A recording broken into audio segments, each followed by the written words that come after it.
8.15 광복절 복권 대상에 김경수 전 경남지사가 포함됐다는 얘기가 나오면서 정치권이 술렁이고 있습니다. 그리고 민주당 전당대회 경선이 경기 지역에서 진행되고 있는데요. 오늘 조청래 전 여의도연구원 부원장, 조기현 민주당 법률위원회 부위원장과 함께 얘기 나눠보도록 하겠습니다. 어서 오시죠. 네, 먼저 김경수 전 지사의 복권과 관련된 얘기를 해보겠습니다. 정치권의 반응이 뜨거운데 일단 국민의힘이 공식적인 입장을 내놓진 않았네요. 좀 내놓기가 그렇죠. 네. 이게 이제 국민의힘 입장에서는 뭐 우선 대선 여론 조작 사건으로 선거 민주주의를 파괴한 사람이 네. 26년 지방선거나 27년 대선의 피선거권을 회복해서 출마할 가능성이 열린다는 게 이게 말이 안 된다고 보는 것이고요. 본인은 우선 진실은 법정 바깥에 있다, 자기는 잘못이 없다 이렇게 사과한 적도 없고 범죄 혐의를 인정한 적도 없는데 이 부분에 대해서 비판적인 인식을 가진 건 당연하지만 이게 이제 대통령실에서 이 부분에 대한 사면 논의가 법무부하고 교감이 있지 않았겠습니까? 물론 최종 결정된 건 아닙니다만은 조심스럽게 민심이라든가 비판적 여론을 전달할 수밖에 없는 그런 처지다 이 말씀드립니다. 네, 말씀처럼 만약에 복권이 된다면 이제 재보궐이나 2027년 대선은 출마를 할 수 있게 됩니다. 확정은 아닙니다만 민주당의 분위기는 어떻습니까? 민주당에선 아직 확정은 아니어서 공식적 평은 안 나왔습니다만 대변인이 결정되는 걸 전제로 해서 환영한다는 입장 나왔고요. 당연히 된다면 당 차원에서 환영 입장을 갖고 있습니다. 다만 이제 처음 발표됐을 때 여러 이 당내의 의원들이 생각이 좀 갈리고 있는 것은 분명해요. 네. 생각이 갈리는 건 찬반의 문제가 아니라 의도, 이 지금 복권에 갖는 의도 그리고 김경수 지사에 대해서 지금까지 사면 복권이 행사되어 온 이 과정을 보면 정치적 의도가 읽히고 있거든요. 그러니까 2023년 신년 이 특별 사면 때 그때 복권 없는 사면을 했습니다. 그때에도 보면 어차피 형기도 얼마 안 남은 상황에서 복권 없는 사면을 한 했어요. 5개월 정도. 네. 예, 그렇습니다. 그 배경을 두고도 당시에 한동훈 법무부 장관이 발표를 했었는데요. 이게 국민 통합 차원이라고 했지만 결국에 이명박 전 대통령을 사면을 하면서 끼워넣기 한 게 아니냐. 그 김경수 지사 문제를 이렇게 정치적으로 활용한다는 비판을 했었거든요. 했을 거면 그때 해줬으면 되는 거죠. 어차피. 근데 이제 그때 안 하고 지금에 와서 왜 이 시점이냐에 대해서 의문을 갖고 있는 의원들이 분명히 있는 건 사실이지만 그렇다고 해서 이게 당의 전체적으로 갈등과 분열을 야기하고 그런 의도가 관철이 될 거고 실제 그런 분위기가 형성이 되고 있고 거기까지는 아니고 아직 김경수 지사가 올해 말에 이제 국내에 들어오게 돼 있습니다. 그리고 향후 정치 행보에 대해서 어떤 입장을 밝힌 바도 없고요. 물론 이 김경수 지사의 어떤 정치 복귀 또 당내 과거 친노, 친문, 이 당원들이나 의원들의 어떤 구심점이 돼주길 바라는 여론이 분명히 있는 거지만 아직은 그게 어떻게 전개될지 예측이 어려운 상황에서 갈등과 분열을 목적으로 한 어떤 전략적 사면이다 그렇게까지 해석될 문제는 아니라고 보고 있습니다. 네. 정치적 의도가 깔려 있다고 하셨으니 지금 그럼 이번에 복권에 대한 의도는 뭐라고 보시는 건가요?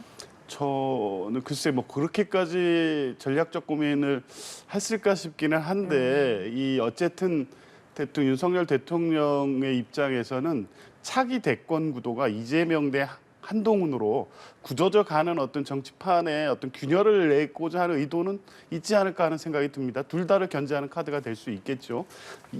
이재명 민주당의 현재 구도로서는 이재명 후보가 다시 당대표가 되고 차기 유일한 이제 대권 주자로 부상될 것은 당연하기 때문에 이제 그 상황에서 김경수 지사가 어쨌든 친문 친노의 구심이 될 수 있는 잠재력을 갖고 있는 분은 분명하다 보니까 이런 부분이 있고 한동훈 대표와 관련해서도 현재 대권 구도에선 단연 1위를 달리고 있고 다른 대안이 없는 상태이긴 한데 이 구도가 굳어지면 굳어질수록 사실은 윤석열 대통령의 레임덕이 또 쉽게 올 수도 있는 이런 상황이기 때문에 이런 이 차기 구도의 어떤 균열을 내거나 판을 흔드는 카드로서 의미는 있었다고 보고 글쎄요. 그런데 그렇게까지 전략적 고민을 한 판단일지는 모르겠습니다.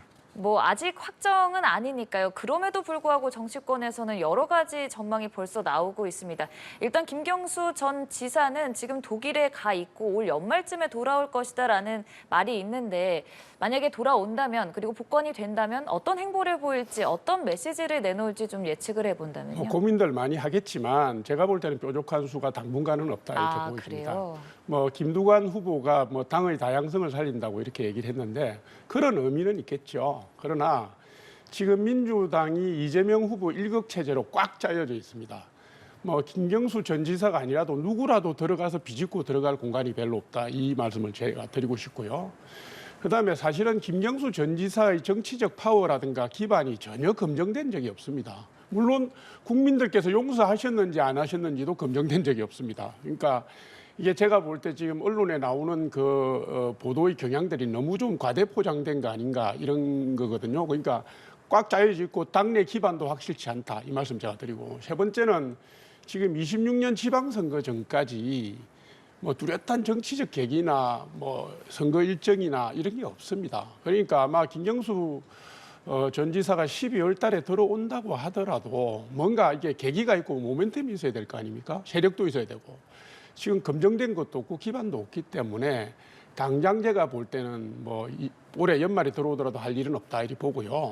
네. 내년 후반쯤 되면은 대선판이 열리지 않겠습니까? 뭐 국민의힘도 9월 이후에는 당대표가 대선 후보가 물러나야 되니까 대선판이 열리고 지방선거판이 열리면 그때 가서 어떤 변화를 모색하면서 공간을 찾아보려고 하지 않겠나 이렇게 보이시네요. 네, 당장 올해까지는 뭐 특별한 행보보다는 내년 뭐 중순쯤 대선 행보가 본격적으로 좀 시작이 될 때 두각을 드러내지 않겠냐는 해석을 주셨는데 비슷하게 좀 전망하세요? 네, 그렇죠. 뭐 지금까지 어떤 김경수 전 지사가 정치 행보에 관련된 입장을 밝힌 바가 없습니다. 근데 다만 어떤 역할을 기대하는 분들이 당내에 계신 거죠. 지금 민주당이 이재명 대표 중심으로 차기 대권까지 가는 게 있어서 절대다수 당원들이나 당내 구성원들의 입장이고 지금 분위기인 건 맞지만 또 다른 한 측면에서는 우려가 있는 부분도 분명히 있거든요. 그게 부각되지 않을 뿐인 거고 사실 이번 전당대회에서도 권리당원 투표 등에서 90% 육박한 지지를 받고는 있지만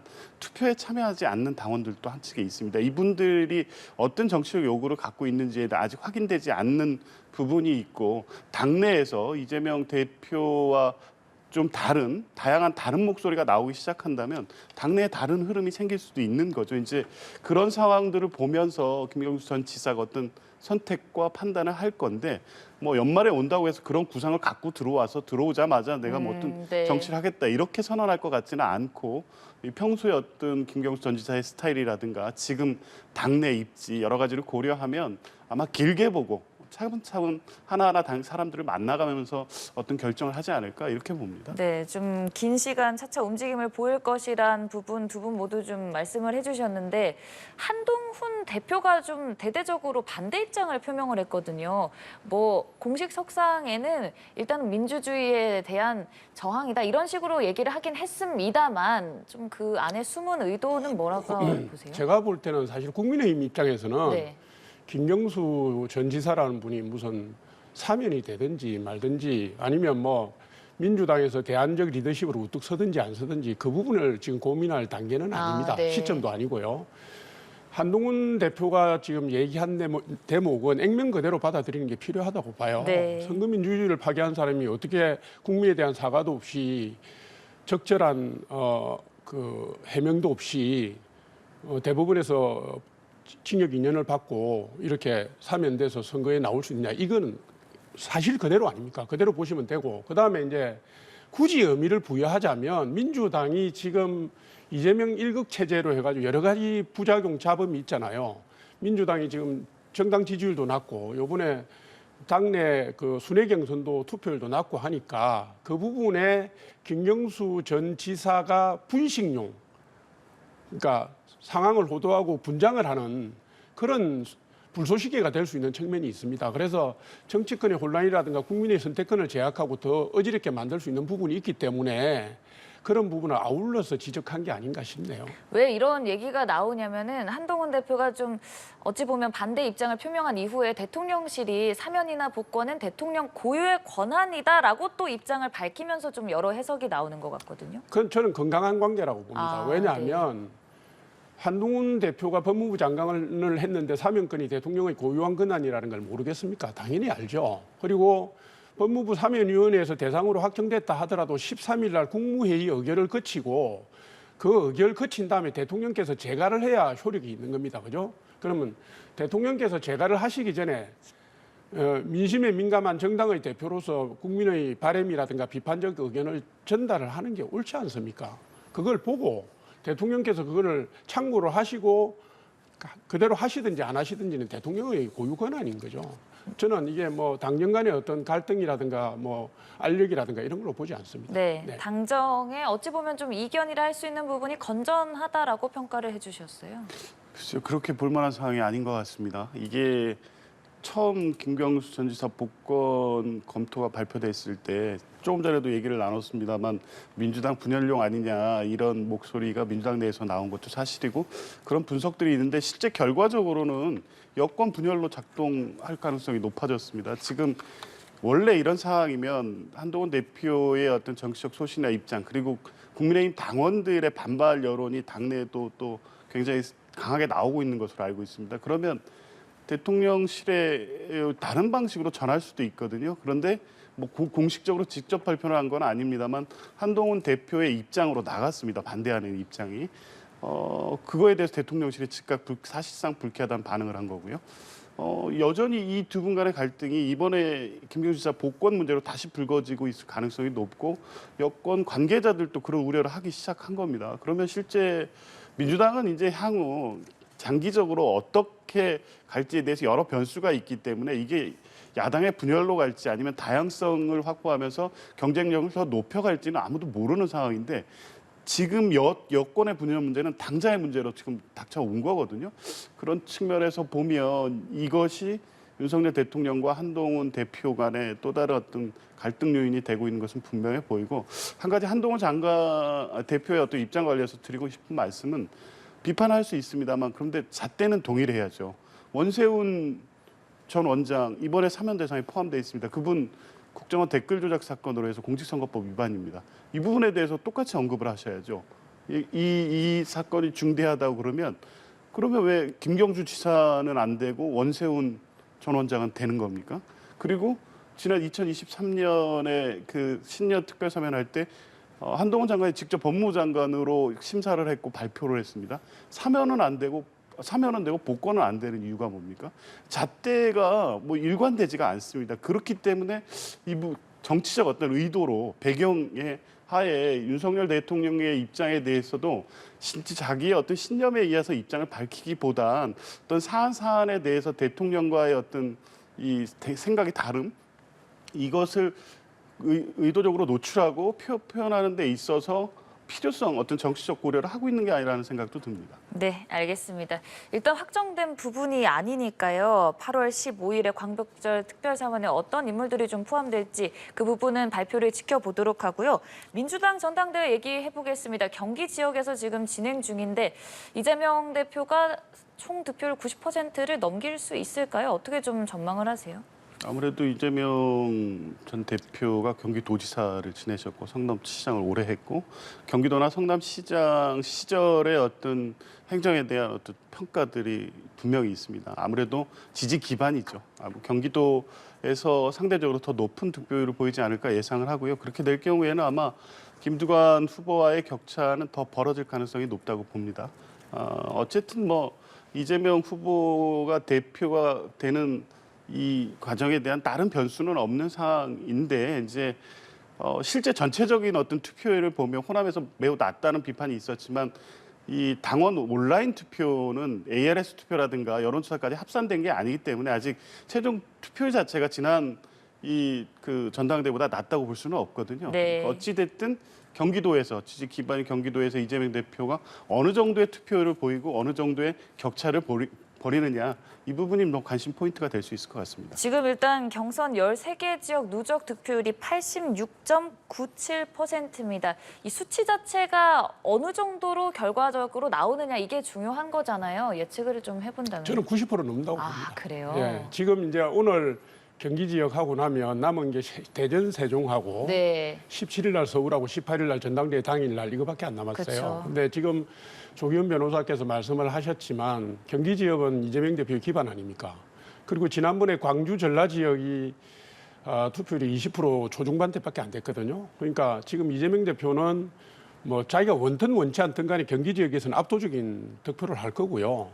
그리고 아마도 할 수 있다면 투표율을 좀 높이고 싶을 겁니다. 뒤로 가면서 지금 11일 날 내일 대전 세종이 있고 네. 17일 날 서울이 있고 18일 날 전당대회가 있기 때문에 그래도 마지막이라도 흥행의 불꽃을 올리려면 투표율을 올리면서 좀 열전으로 가야 될 거 아닙니까? 그러니까 제가 볼 때는 투표율 동료가 있을 걸로 보여지고요. 그리고 경기 지역하고 서울 지역은 뭐 김두관 후보나 다른 후보가 이재명 후보를 따라잡을 수가 없죠. 그러니까 더 벌어질 거라고 보고 18일 날 당일에는 국민 여론조사 30%하고 대의원 조사 14%가 같이 깨지잖아요.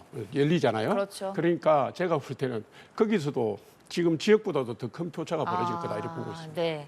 과연 최종 득표율이 몇 %가 될지 관전 포인트고요.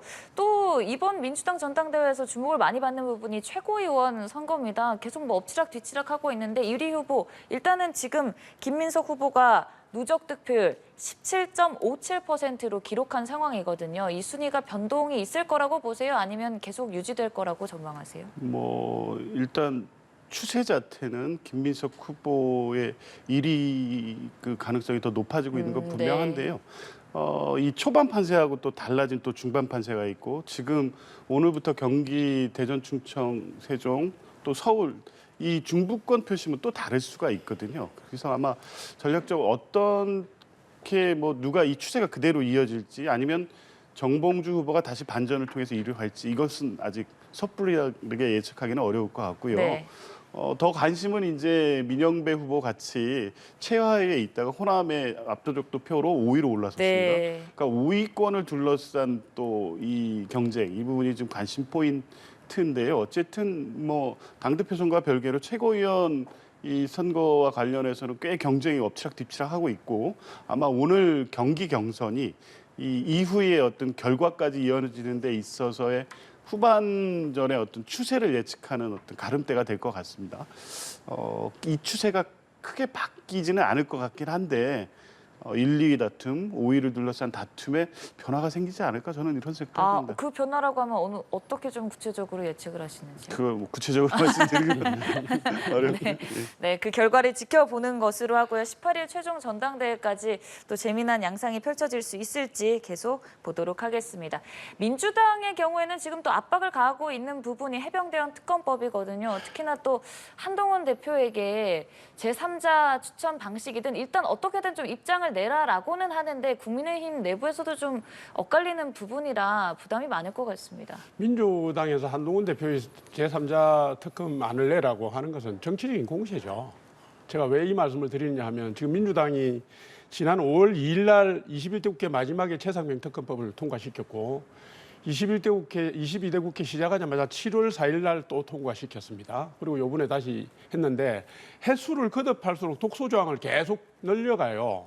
두 번째 특검에서는 잘 아시는 것처럼 특검 추천권을 야당에다가 주는 걸 했고 그다음에 재판 기일에 대한 얘기도 있었고 대통령의 선택에 대한 얘기도 있었는데 이번에는 임성근 해병대 사령관 구명 로비 의혹을 넣으면서 수사 중에 인지된 사건에 대해서도 수사를 할 수 있게 해놨습니다. 그러니까 김건희 특검법에 들어갈 수 있는 내용을 여기다 엎어놨어요. 뿐만 아니라 특검의 수사 준비 기일에도 수사를 할 수 있도록 하는데 이게 뭐 변칙적인 게 다 들어가 있고 독소적인 조항이 계속 들어가 있습니다. 그러니까 지금 민주당의 입장은 최상병 사망 사건의 실체적 진실을 규명하는 거하고 상관이 없어요. 그냥 윤석열 정부 오로지 흔들기로 가고 있기 때문에 본인들이 그걸 자인하고 있는 겁니다. 특검 법안을 보면. 그런 상황에서 계속 독소조항을 늘려가는데 한동훈 지금 대표가 안을 내는 게 무슨 의미가 있습니까? 민주당 안의 그 의도를 더 정확하게 본 다음에 아니면 협치를 하려는 민주당의 의지를 싹이라도 본 다음에 무슨 대화를 하든지 안을 내든지 하는 것이지 이렇게 일방적으로 강행하고 밀어붙이고 계속 압박하는데 누구라도 안을 낼 수 있겠습니까? 낼 수가 없죠. 네. 예. 일단 민주당은 세 번째 해병대원 특검법을 발의한 상황인데 정치적 공세다 이렇게 좀 한마디로 표현을 해주셨어요. 글쎄요, 그 정치적 공세라고 하면 역으로 지금 말씀처럼 한동훈 대표가 약속한 대로 특검 법안을 발의하면 됩니다. 문제 제기를 계속했던 게 그거 아닙니까? 위헌 위법적 조항들이 포함돼 있다. 대표적으로는 특검 추천권 문제였고요. 또 브리핑하는 문제라든가 수사 대상 문제라든가 여러 문제가 있지만 진상 규명을 위해서 특검을 안 받을 수 없다는 게 한동훈 대표의 공식 입장 아니었습니까? 거기에서 더 나아가서 뭐라고 얘기했습니까? 공수처 수사 결과를 전제 조건으로 달지 않겠다고 했습니다. 하겠다는 거였거든요. 그러면 대표 그 임기 시작 후에 바로 하셨어야죠. 이걸 민주당이 이 정치적 특검이라고 비판만 할 게 아니라 그러면 정치적 특검이 아니고 위헌 위법 요소가 없는 특검법을 발의해서 그걸 가지고 조정을 하거나 다투거나 국민적 공감을 얻어내면 될 일입니다. 그런데 발을 완전히 뺐습니다. 그리고 당내 분위기는 이런 걸 명분 삼아서 봐라 특검을 추진하려고 했던 한동훈 대표가 틀렸다는 여론을 압도적 분위기로 만들어 버렸습니다. 그러니까 말도 못하고 있는 상황인 거죠. 그러니까 한동훈 대표는 실제 의지가 없는 건지 당 대표가 된 후에 당내 역학구도에서 실제 이걸 밀어붙였을 때 더 곤란한 지경에 처할 수밖에 없는 상황을 뒤늦게 인지한 건지는 모르겠습니다만 적어도 특검법을 통해서 진상 규명을 하겠다는 당원과의 약속의 형식을 취했지만 국민과의 약속이었거든요. 이걸 지키지 않는 것은 분명한 거고요. 이걸 정치 공세로 치부하고 민주당의 특검법이 문제 있다고 비판할 거면 그렇지 않은 특검법을 내고 국회에서 논의를 시작하자는 게 민주당의 입장입니다. 네. 어찌됐든 두 분 모두 한 대표가 지금 이러지도 저러지도 못하는 상황이라는 점을 좀 짚어주셨잖아요. 그럼 구체적으로 한 대표가 어떤 선택을 할 거라고 보세요? 지금 제가 볼 때는 지난번에 한 대표가 이 부분에 대해서 의견을 내놨어요. 민주당의 안을 보겠다고 그렇게 얘기를 했고, 왜냐하면 법안을 내든지 심의를 하든지 협의를 하든지 간에 지금 민주당이 압도적 다수를 갖고 있기 때문에요. 이 지금 의석 비율 하에서 무슨 법안을 낸다고 하더라도 민주당이 진정성을 갖고 있지 않으면 아무 의미가 없습니다. 그러니까 한동훈 대표가 전당대회 과정에서 제3자 특검 추천권을 받아들이면 논의해보겠다고 이미 정치적 내용을 던졌잖아요. 그러면 이번에 세 번째 특검 법안 내에는 적어도 그거와 관련된 최소한의 내용이 반영되든지 해서 봐라 우리가 이렇게 노력했는데 당신의 입장은 뭐냐 이렇게 나가면 되는데 그게 아니고 그걸 싹 빼버리고 예전 특검 법안보다 더 계약된 법안을 냈잖아요. 그러면 한동훈 대표가 지금 의견을 낼 수가 없죠. 저는 이 입장으로 갈 거라고 봅니다. 네. 민주당의 전향적인 입장을 좀 더 바란다. 네, 알겠습니다. 참 고심이 깊어 보이는 상황입니다. 여야 대치는 계속 이어지는 상황에서 대통령실도 많이 고민이 깊을 것 같은 게 지금 이제 곧 광복절 특별사면 발표도 있고요. 야당에서는 영수회담도 제안한 상황이고 또 방송사법에 대한 부분도 이제 대통령이 거부권을 행사할 것이냐 그 손이 넘어간 상황이잖아요. 어떠한 결정들을 좀 내놓게 될까요? 대통령께서 휴가 기간 동안에 국정 운영 전반을 좀 진지하게 돌아보고 총선 패배에 담긴 민심을 다시 한번 그러니까 지난 4월로 돌아가서 국정 운영 전반에 대해서 바꿔야 된다 이런 생각을 하셨으면 좋겠는데 총선 때도 그런 기대를 했고 실제 일부 그런 모습을 보이는 듯 했지만 사실은 아무것도 바뀌지 않았습니다.